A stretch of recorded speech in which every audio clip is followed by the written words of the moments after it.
Welcome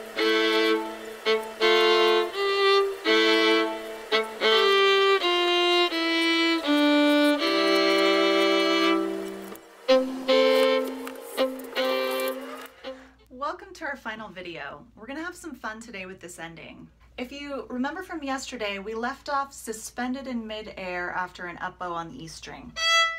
And time had already started to slow down and expand. That leaves us the freedom to play around with the timing during these notes leading up to our very ending as much as we want. We can kind of doodle around with the notes. I'll give you some suggested notes to try to start with, and then we'll find our way to a D for a strong finish at the home of our scale, since this is in D minor. I played sort of a Swedish fiddle inspired by one of my students who plays a lot of really cool sounding tunes from Sweden. But you can play around here in your own style or try to find an inspiration from something or somewhere else that you can kind of put in with this so that the mix mash is all your own. Let's choose some notes on the A string to play around with. To make things a little bit unexpected, I used some accidentals. Accidentals are any time that you change up the notes to something a little bit different than what would normally be found in the key. So on the A string, we normally have low 1, low 2, and 3. Let's see how it sounds if you just bring up that 1 and 2. So now you have A, B, C sharp, and D. That should give us a nice unexpected sound right here at the end. What I think I did is I went 3, 4, 3, 2, 3, 2. So see if you can play around with those notes and find something that you think sounds good to you. After that, I just played sort of a hammer-on trill here from 1 to 2 to open A. So once again, here's mine. Oh, there was another one that I really wanted to do, but I didn't quite pull it off in the video. I accidentally played this instead. I think this is a cool little grace note trill thing here. If you go 3, 4, 3, 2, 3, 2, 1. If you get all of those notes in on the down bow, so then you could still do that same trill.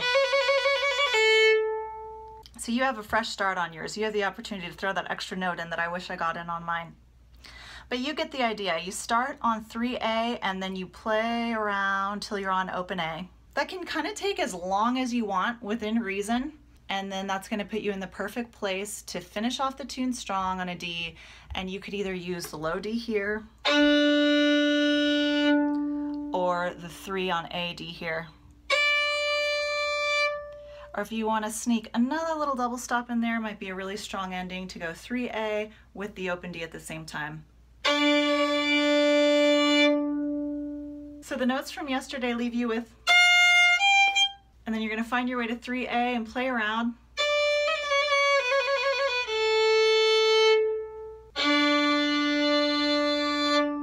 One more fun trick that you could use as an option for your ending is what I did. I ended on the open D, but I threw in a low A with it. So first finger on G.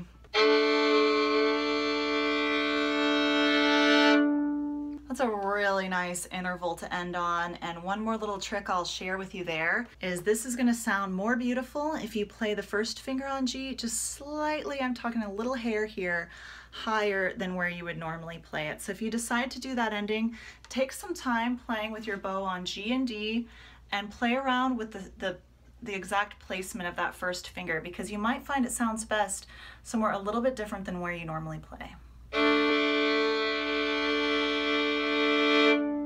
And don't be shy about sort of fishing around for that note.